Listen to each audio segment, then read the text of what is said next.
Okay, what I decided to do is go ahead and start the recording at topic 16. We'll do the first half of topic 16. This is on muscle anatomy and molecular anatomy as well as gross anatomy. And this is largely, it should be a review from general biology, BSc 2011. And so I thought, since that is probably the area that people are most familiar with already, I'd go ahead and use that opportunity to this opportunity to cover that material. And so then we'll cover the second half of topic 16, which is a little more nuanced and probably a little more new to most of you in the actual lecture period. All right, so let's go ahead and get this thing running. Okay, so here we have, as most of you probably already know, you have three main different types of muscle cells, and these we tend to always think about, of course, the skeletal muscles, but of course we can't forget that there's also muscles in the heart and muscles in the smooth muscle, which is in many places of your body, regulating the flow of blood, the flow of food, among other things. And so what we'll do is first, really for this recording, we'll just focus on the skeletal muscle, which is the best understood. Well, I guess they're all pretty well understood, but it's the one that is you're probably most familiar with in terms of how it works, because this is the one you consciously control. And then we'll compare and contrast to these other two types of muscle afterwards. All right, so here's our outlines for this topic. The basic idea is to first review the components of the muscle, which I'll be covering in this recording, and then we'll talk about how muscle gets signaled to be activated, how to activate a contraction, and then what we'll do in class is compare these three different types of muscle and how they function, and as well as how they're regulated. And so today what we'll basically do is go over first the anatomy of the skeletal muscle, all the way down to the molecules, the main molecules involved, which should largely be a review for you. And then we're talking about what happens within a single muscle cell in terms of contraction with the filaments, and then how the actual contraction is regulated. And then in class we'll cover these other things. All right, so first off, I thought I'd just post this, give you this top hat, which will ask you some questions to see. Basically, the idea is to see what you remember from general biology in terms of muscle molecules that are involved. And so this one's asking you about the thick filaments and which of these molecules uses ATP during contraction. So try and answer that one. Here's another one. It asks you which one of these binds to calcium during a muscle contraction and triggers the contraction. So hopefully you remember some of this from general biology. Comes from a contraction. I'm not sure what happened here. It looks like the figure didn't work right. So I'll have to check this and post it later. I think it's supposed to have a diagram. Oh, here we go. These are just coming in later. So it's asking you, here are these two diagrams. So first off, what are these diagrams? And if you can remember what they are, which of these would represent a contracted muscle? All right, so that takes us to our first set of study objectives. And the first one is going to be, let's review the parallel structures within the muscle, the skeletal muscle, within a single cell that and we're going to go starting from large to very, very small down in the molecules. And then we'll talk about the thick and thin filaments. We'll review those. What are the components of them, and be able to recognize them in view of the whole muscle cell, which is a fiber, myofibril, sarcomere, and then the filaments. And then for the TEMs, transmission electron micrographs, make sure you understand which bands correspond to thick and thin, and what happens to their overlap during contraction and relaxation. And this just helps you understand the molecular mechanism for contraction. All right, so first, again, just to review, if we take a look at a whole muscle here, let's say this is the gastrocnemius muscle, the calf muscle, and the frog. Yours looks pretty much the same. And what you see is you have, of course, tendons which are extracellular matrix proteins, very tough, long filamental proteins that attach to the bone, and then that is attached to the muscle groups of muscle cells themselves. And then within that, you have this connective tissue that forms around these bundles of so-called fibers. And what fibers are muscle cells. So each fiber is synonymous with cell. And so when people were first looking at the anatomy of a muscle, they could see these long strands that they called fibers. And it wasn't until later, with improvements in microscopy, they were able to tell that these were individual cells. So these two are synonymous in a skeletal muscle. Muscle fiber means muscle cell. And as fiber suggests, these are long, thin rod-like cells, which can be quite large. And you can see that this one actually has multiple nuclei. And this is part of why these cells are so big, is because during animal development, the individual muscle cells fuse, and so they end up with multiple nuclei, and this helps them to become so large. Okay, so let's take a look at what it really looks like. So what they've done here is they've used aldehydes to fix treat a muscle, and then they've cracked it, they've cut it, and then they've viewed it with a scanning electron micrograph. So what you can see here are these little bundles here, which are the different muscle fibers. And interestingly, you can see this, they're of different diameters. Some are little, some are quite large. And we're not going to go into great detail here, but it turns out that, and this is actually a red blood cell right there. And then there's the connective tissue that surrounds this material here, surrounds these bundles and helps wrap them up, keep them separated. Actually, I think these are bundles of fibers, and if we look down closely, we would see the individual cells in here. So actually, these are bundles, and the bundles come in different sizes. If we peer down a little closer, what we see is within each muscle cell, we see these smaller groups of rod-like structures. This is all within one cell now. This is the plasma membrane. And within the plasma membrane, of course, you've got a nucleus. Actually, remember, muscle cells have multiple nuclei, and they have lots of mitochondria, ATP used for contraction. And within one plasma membrane, you've got all these different subunits called myofibrils. And if we look closely at these, we see that here are the thin and thick filaments that you probably remember from general biology. All right, so remember, you've got the whole muscle. We kind of make a list here: whole muscle, and then you've got bundles of fibers, and then you've got fibers, and fibers have multiple myofibrils. So anytime you see the word myo, that refers to muscle. All right, so you've got whole muscle. Whole muscle has many bundles of fibers. Each fiber or cell has many myofibrils. Okay, and then within the myofibril, you've got something called a sarcomere, which we're going to talk about in just a second, which is this from here to here, this block of material here in the myofibril. Okay, so here we go. Now what we've done is we've taken one of these muscle cells, and now that we've looked at it even closer with scanning electron microscopy, and what you see here are would represent individual myofibrils, right? And as you'll see, nothing in reality is ever quite as cleanly geometrical as they draw in the figures. But anyway, you can see this sort of pattern to these. They're not all broken in the same place, but these are the individual myofibrils.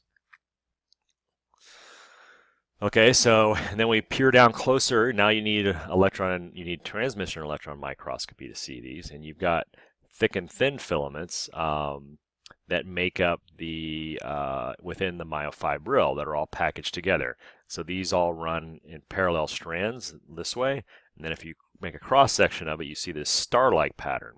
And what you have here in the middle is a thick filament. Here looks like a star, and it's got these little pieces that come off, and those interact with these blue thin filaments. Excuse me. And so you see this, and this is, in this case, these really are that geometric. It almost looks man-made, but it's not. It's actually just the way they develop. And so here you can see the thick filaments in the middle, and they have these these arms that reach out, and they grab an arrangement of thin filaments, which are geometrically surrounding each thick filament. Right? And they literally look thick versus thin. All right, and then if we look at an individual sarcomere, we can see that in blue is the thin filaments and red is the thick filaments. And so these is how they are arranged if we look at their sides. All right, this is what they look like in light microscopy. Here we have a myofibril here. Right? And then if we pare down, we can see these are different muscle cells. We can see these parallel lines here are the different edges of the sarcomeres, which give the muscle its so-called striated appearance in light microscopy. And so that's why another word for skeletal muscle is sometimes striated. The one characteristic, I should say, of skeletal muscle is that it's also striated, but it's not the only striated muscle, as we'll learn later.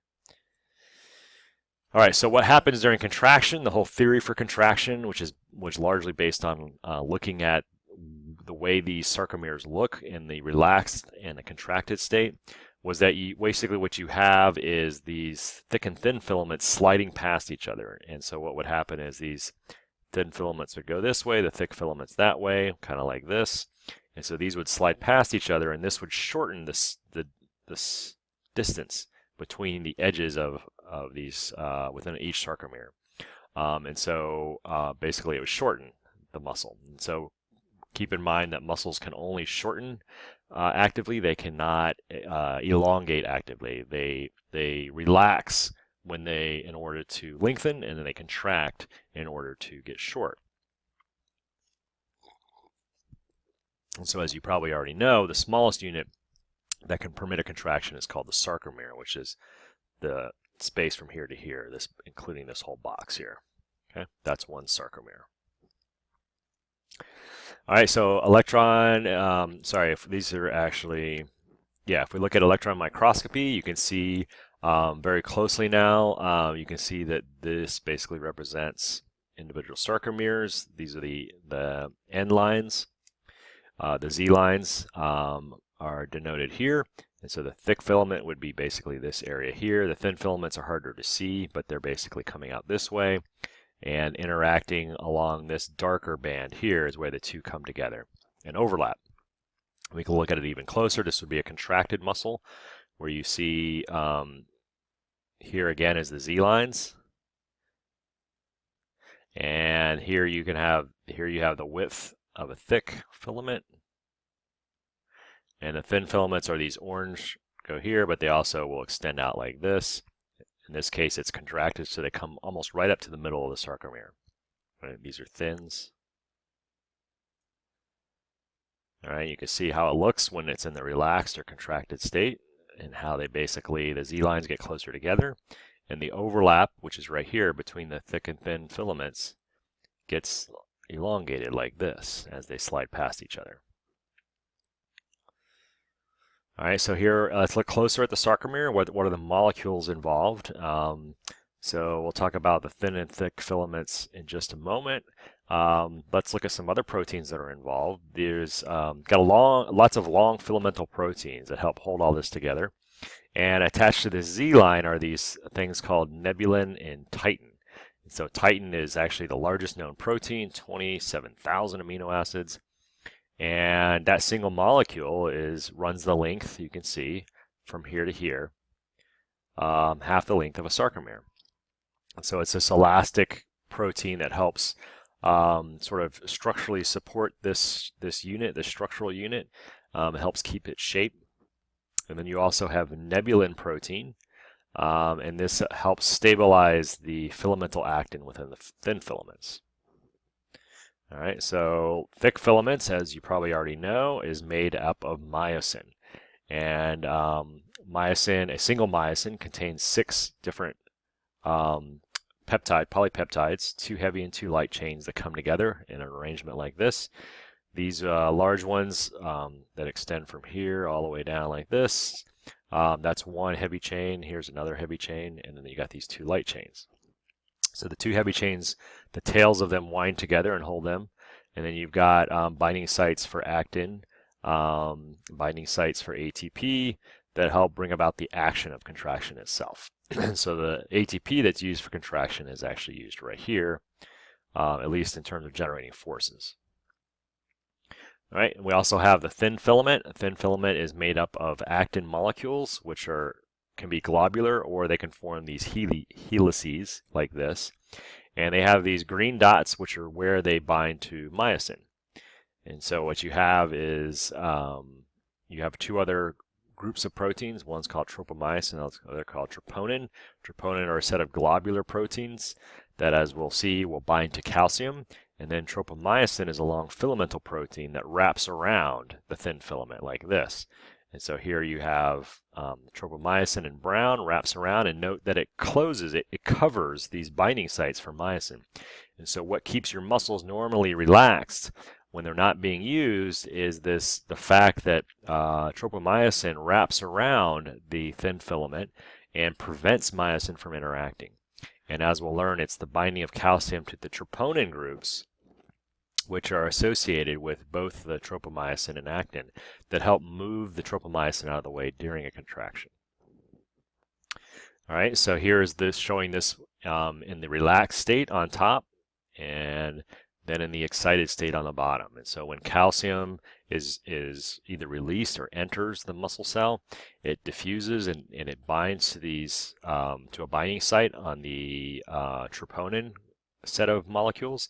And then what it does is that helps shift the positioning of the tropomyosin here in cross section. This brown ball helps move it away so that these 2 green spots on the myosin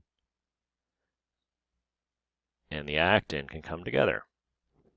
And that can then, ATP is involved, and it starts to allow the myosin to generate forces on the actin. Whereas in the relaxed state, the tropomyosin is blocking the binding site of actin so that these 2 molecules cannot interact. Okay, so I have a series of videos. There's many of these you can find online showing you the how the actual power stroke, the contraction forces are generated. It's a cycling process where the myosin uses actin, and it will bind to, uses ATP. It binds an actin molecule, and then it changes conformation to slide the thin filament, and then releases, repositions, and binds again.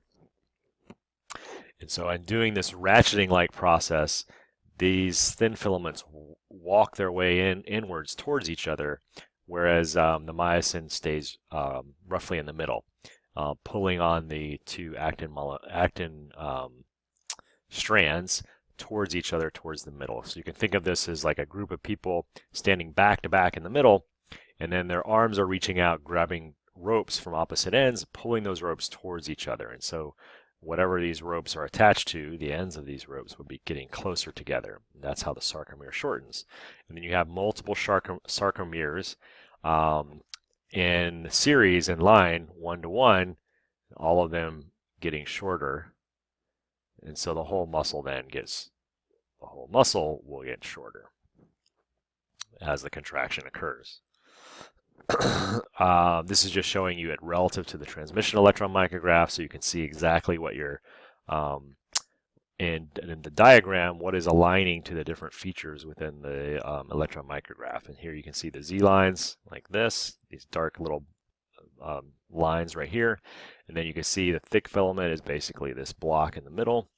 And then the overlap between the thin and the thick are basically roughly like this.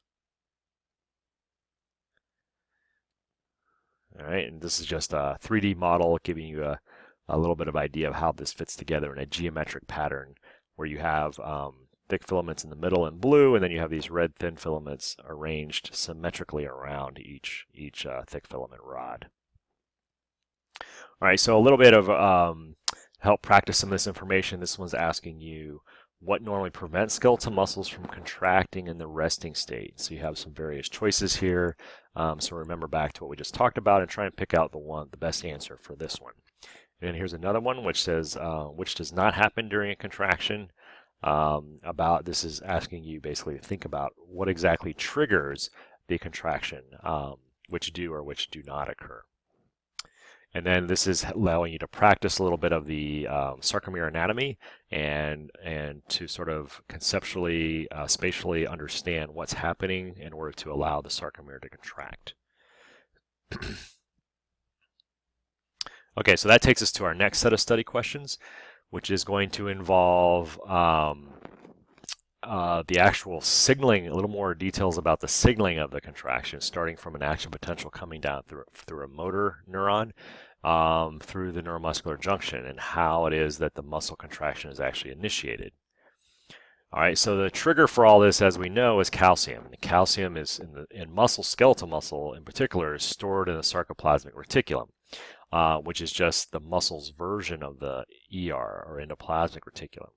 And so in this case, in this diagram, everything in purple is the sarcoplasmic reticulum, and you can see that it's quite well developed. It's a series of membranes that have spaces in them, and they wrap around all these myofibrils. So they're in close association with the sarcomeres and the thick filaments that are using the calcium as a trigger for contraction.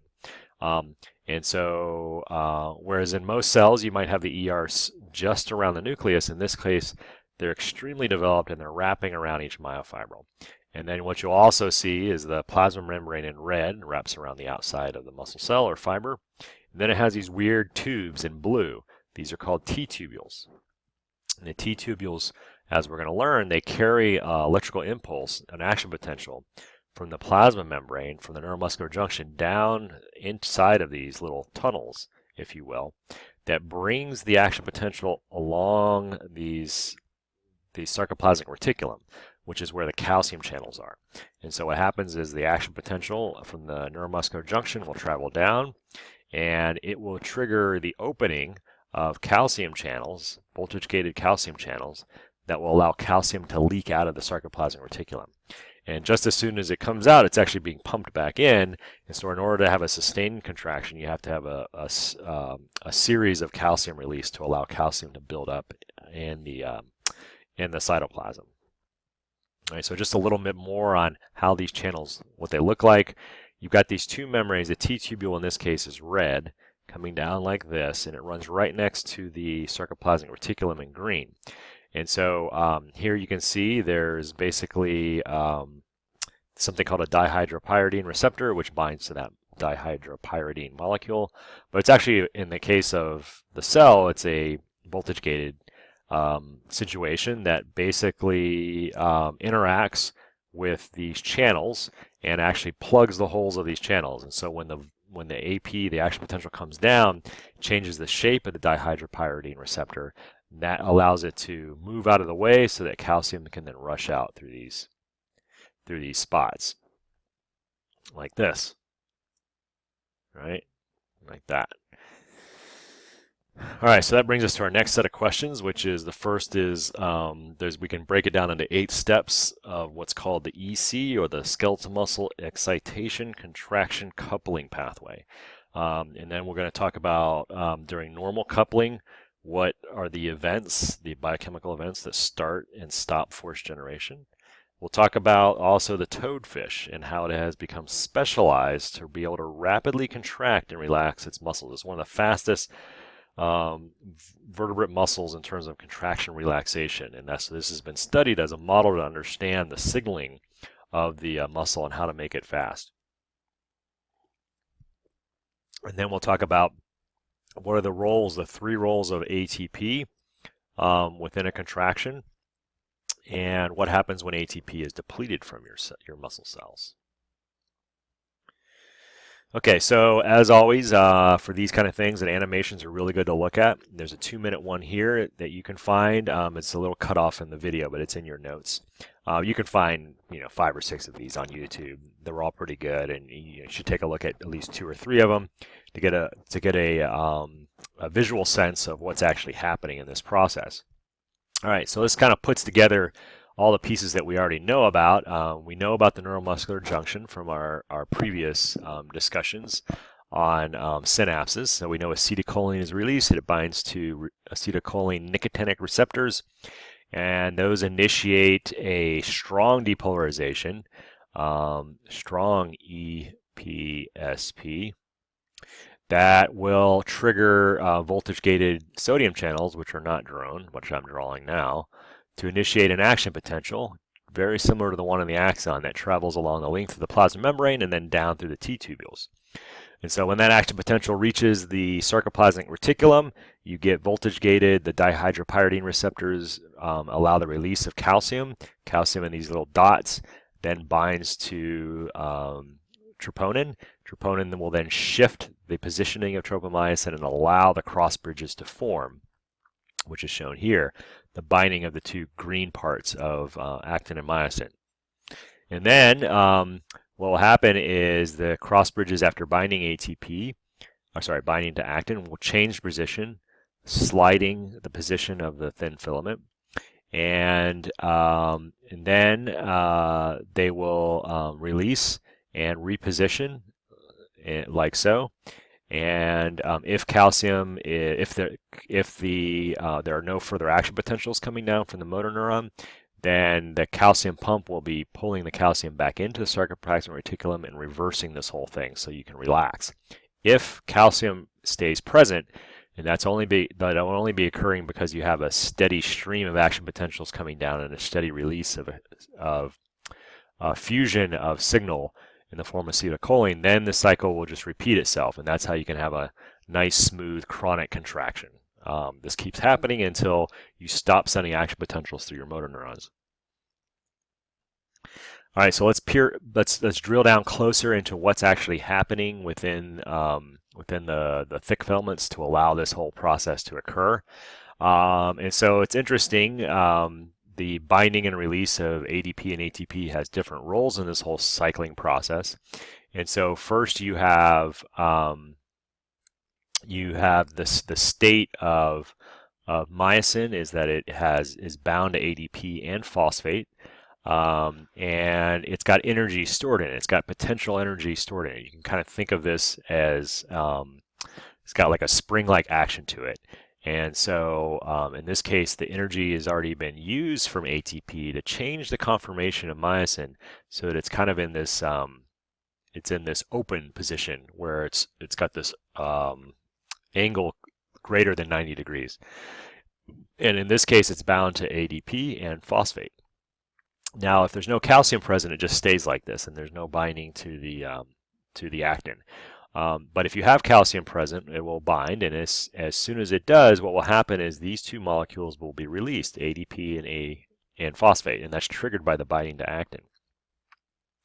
And at the same time, the release of these two molecules coincides with the release of the potential energy, the spring energy, so that it will slide the actin this way to the left. And then if ATP remains available, which is the normal state for your muscle, the last thing you want to do is run out of ATP in your muscle, then ATP will bind, and that will allow the release of these two molecules so that the myosin can release and then hydrolyze ATP to store the energy again in this open form. And the cycle can repeat itself as long as calcium is present. Once calcium goes away, it's just stored in this state. If you would happen to die, if you've ever had to clean up a dead animal off the side of the road, what you'll notice is that if it sits around for too long, it gets very stiff, and we call this rigor mortis, right? I'm not sure I'm spelling that right, but rigor mortis, you've all heard of this. And so what this refers to is the state where you run out of ATP. And so with no ATP, you cannot release from actin. If you can't release from actin, these become locked together forever, or at least until the molecules completely break down from entropy. And your muscles become very tense and solid, and you can't relax them. And so under this state, the animal is very stiff and said to be in rigor mortis. And so normally your muscle cells are very careful about making sure they have plenty of AT available so that this does not happen. You don't want this to happen. This can be very damaging to your muscle. So it has plenty of mitochondria, and it sort of regulates the use of ATP to prevent rigor mortis from happening. Of course, when you die, that's all over with, and the regulation breaks down. All right, so that's going to take us to this next understanding of how it is you go from. All right, so this model is all fine and great, and you're going to memorize it and know all the steps, but it doesn't explain how you go from a discrete process of all or none action potentials to the ability to generate nice smooth contraction forces. So when you contract your muscles, you don't have this up and down twitchy like condition, which would represent if each action potential corresponded to one twitch, then you would just have these very twitchy, uncoordinated motions that wouldn't be very useful. But of course, somehow your nervous system, your central nervous system, can regulate these all or none events coming through the action potentials, and the muscle can then turn that into a nice smooth contraction of forces, whereas we have these discrete events coming as action potentials. And so what we'll do next is talk about how that works. Okay, but I'm going to stop this recording right at this position.